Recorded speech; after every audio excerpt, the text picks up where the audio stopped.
నందమూరి నటసింహం బాలకృష్ణ బాబీ కొల్లి కాంబినేషన్లో తెరకెక్కిన చిత్రం డాకు మహారాజ్. ఈ సంక్రాంతికి మరోసారి బాలయ్య నట విశ్వరూపం చూపించబోతున్నాడని కన్ఫర్మ్ అయిపోయింది. ఇప్పటి వరకు సంక్రాంతి సీజన్లో వచ్చిన బాలయ్య సినిమాలన్నీ సూపర్ హిట్ గా నిలిచాయి. ఈ చిత్రం కూడా సూపర్ హిట్ సాధించాలని ఫ్యాన్స్ కోరుకుంటున్నారు. అఖండ తర్వాత నుంచి బాలయ్య తన సెకండ్ ఇన్నింగ్స్ మొదలైందని ఓపెన్ గా చెప్పేశాడు. దానికి తగ్గట్టుగానే హ్యాట్రిక్ హిట్స్ అందుకున్నాడు. ఇప్పుడు డబుల్ హ్యాట్రిక్ హిట్స్ కొట్టడానికి ఫుల్ జోష్ మీదున్నాడు. కథపరంగా బాబీ కొల్లి ఈ చిత్రానికి చాలా కేరింగ్ తీసుకున్నాడని తెలుస్తోంది. నిర్మాత నాగవంశి కూడా వింటేజ్ బాలయ్యను చూడబోతున్నారని చెప్పడంతో ఫ్యాన్స్ లో ఊహాగానాలు తారాస్థాయికి చేరాయి. ఇక మ్యూజిక్ డైరెక్టర్ తమన్ గురించి ప్రత్యేకంగా చెప్పాల్సిన పనిలేదు.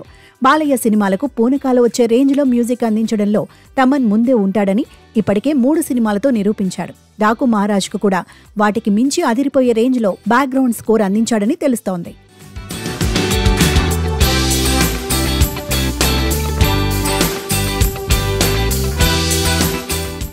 బాలయ్య నుంచి ఎలాంటి కథలైతే కోరుకున్నారో అలాంటి కథలతోనే బాలయ్య అలరించడం ఫ్యాన్స్ కు, కామన్ ఆడియన్స్ కు బాగా నచ్చింది. ఇప్పుడు కూడా అలాంటి ఒక రియలిస్టిక్ కథతోనే రావడంతో పాటు బాలయ్య లుక్స్, ఎనర్జెటిక్ పర్ఫార్మెన్స్ ఇవన్నీ డాకు మహారాజ్ కు ప్లస్ పాయింట్ గా నిలిచే అవకాశం ఉంది. అంతేకాక బాలయ్య గత రికార్డులన్నింటినీ డాకు మహారాజ్ బ్రేక్ చేస్తుందని ధీమాగా ఉన్నారు. దానికి తగ్గట్టుగానే సినిమా థియేట్రికల్ బిజినెస్ కూడా భారీ స్థాయిలో జరిగింది. తెలుగు రాష్ట్రాల పరంగా 70 కోట్లకు పైగా ఈ చిత్ర రైట్స్ అమ్ముడుపోయాయని టాక్ వినిపిస్తోంది. ఈ చిత్రంతో బాలయ్య కూడా 100 కోట్ల షేర్ దాటడం పక్కా అని అంటున్నారు ఆయన ఫ్యాన్స్. ప్రస్తుతం బాలయ్య కెరియర్లో మొదటి రోజు అత్యధిక కలెక్షన్స్ సాధించిన చిత్రంగా వీరసింహారెడ్డి చిత్రం నిలిచింది.